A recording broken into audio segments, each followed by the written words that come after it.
வணக்கம் நண்பர்களே, நான் தான் உங்க சுரேஷ். இன்னைக்கு இந்த வீடியோ பதிவுல நம்ம எப்படி ராஜராஜேஸ்வரிக்கு அலங்காரம் பண்றது அப்படிங்கிறத பார்க்கலாம். ராஜராஜேஸ்வரியா ஆக்கப் போறோம். கரும்பு கையில வச்சுட்டு ஒரு கால வந்து நல்லா தூக்கி வச்சுற மாரி பண்ண போறோம். வீடியோ முழுசா பாருங்க. அதுக்கு முன்னாடி நம்ம சேனலை சப்ஸ்கிரைப் பண்ணலாம். மறக்காம சப்ஸ்கிரைப் பண்ணிக்கோங்க. வாங்க இப்ப வீடியோக்குள்ள போலாம். நம்மளுடைய வாட்ஸ்அப் குரூப்ல யாரும் ஜாயின் பண்ணல அப்படின்னா நான் டிஸ்கிரிப்ஷன் லிங்க் கொடுத்துருக்கேன். அதை கிளிக் பண்ணி எல்லாரும் ஜாயின் பண்ணிக்கோங்க. இது பார்த்தீங்க அப்படின்னா நீங்க ஒரு கோயிலில் இந்த மாதிரி அலங்காரம் பண்ண ஆசைப்படுறீங்க, அது மாதிரி வீட்டில் உங்களுக்கு இந்த மாதிரி அலங்காரம் பண்ண ஆசைப்படுறீங்க அப்படின்னா என்னோட வீடியோ உங்களுக்கு வந்து ஒரு ஹெல்ப்ஃபுல்லாக இருக்கும் தான் நான் வந்து இந்த வீடியோ போஸ்ட் பண்ணுறேன். உங்கள் எல்லாத்துக்கும் தெரியும், நம்ம ஏற்கனவே கம்யூனிட்டி போஸ்ட்டில் வந்து இந்த மாதிரி என்ன அலங்காரம் பண்ணுறது அப்படின்னு கேட்டு நிறைய பேர் நிறைய அலங்காரம் சொல்லியிருக்கீங்க. அதை கூடிய சீக்கிரம் நம்ம வேற பதிவில் வந்து கொடுக்கலாம். அது வந்து 0 சைஸ் ஹஸ்தபாதம் சின்ன சின்ன சிலைகளுக்கு நம்ம வந்து பண்ணக்கூடியது. அது வந்து நம்ம கூடிய சீக்கிரத்தில் வந்து கொடுப்போம். இப்போ இந்த வீடியோ முழுசா பாருங்க. இந்த அம்பாளுக்கு எப்படி பண்ண போறோம் அப்படிங்கிறத முழுசா பாருங்க. வாங்க. நீங்க என்ன அலங்காரம் பண்றதா இருந்தாலும் கீழே வந்து திண்டு கட்டிக்கிறணும். அந்த திண்டுல தான் நம்ம கால் வந்து தூக்கி வைக்க முடியும். கால் தொங்க வரா இருந்தாலும் தூக்கி வரதாலும் இந்த திண்டுல தான் வந்து பண்ண முடியும். இந்த தலைவாணி பார்த்தீங்க அப்படின்னா நீங்களே தச்சுக்கலாம். அப்படி இல்லாட்டி நம்ம விற்கிற ரெடிமேட் தலைவாணி வாங்கி இந்த மாதிரி கெட்டிக்கலாங்க. அது மட்டும் இல்லாமல் நான் இந்த இதில் அதை காட்டலை, நாமளும் அதை செய்யவும் இல்லை. இந்த சிலைக்கு என்ன பண்ணணும் அப்படின்னா, ஒரு அடிக்கட்டைன்னு சொல்லுவாங்க. சிலையோட பின்பகுதியில் வந்து கீழே ஒரு கட்டையை வச்சு நம்ம வந்து வச்சுட்டு தான் சிலையை கட்டணும். என்ன அப்படின்னா, சிலையை கொஞ்சம் சாய்ச்சி வச்சு கட்டும் போது அதோட முகம் வந்து முன்னாடி தெரியும். நீங்கள் அப்படியே வச்சு கட்டினீங்க அப்படின்னா சிலை வந்து கொஞ்சம் குத்து வச்சு உட்காந்துருக்க மாதிரி இருக்கும். இந்த அலங்காரமே வந்து குத்து வச்சு உட்காந்த மாதிரி இருந்துச்சு.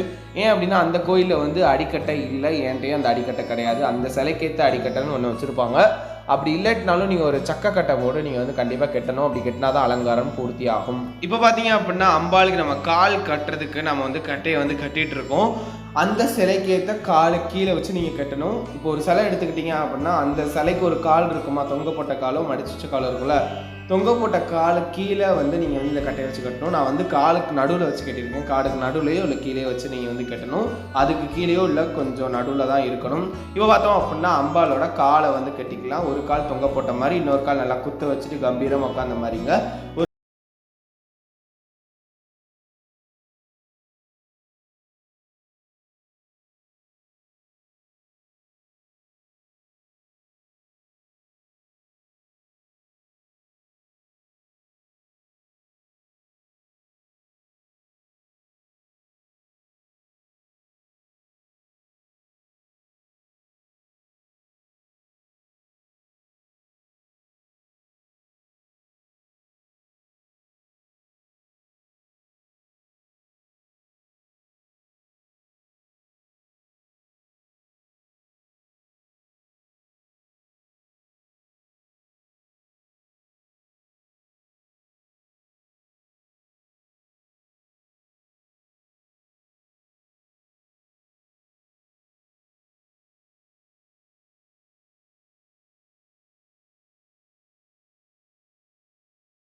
அந்த சந்தனத்துக்கு மேலே வச்சிட்டோம் அப்படின்னா நம்மளுக்கு வந்து விபூதி பட்டை அப்படிங்கிறது நல்லாயிருக்கும். கரும்பெல்லாம் கையில் கொடுத்தாச்சு. அம்பாள் இப்போ சூப்பராக இருக்காங்க.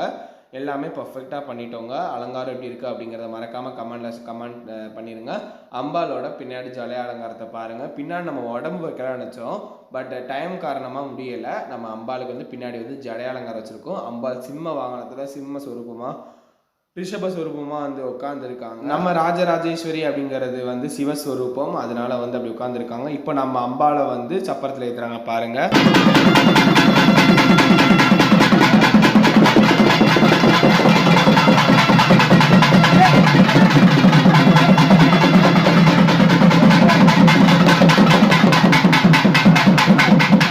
அவ்வளோதான் நண்பர்களே இந்த வீடியோ. அடுத்த ஒரு நல்ல வீடியோவில் உங்களை பார்க்குறேன். எல்லாத்துக்கும் நன்றி, வணக்கம்.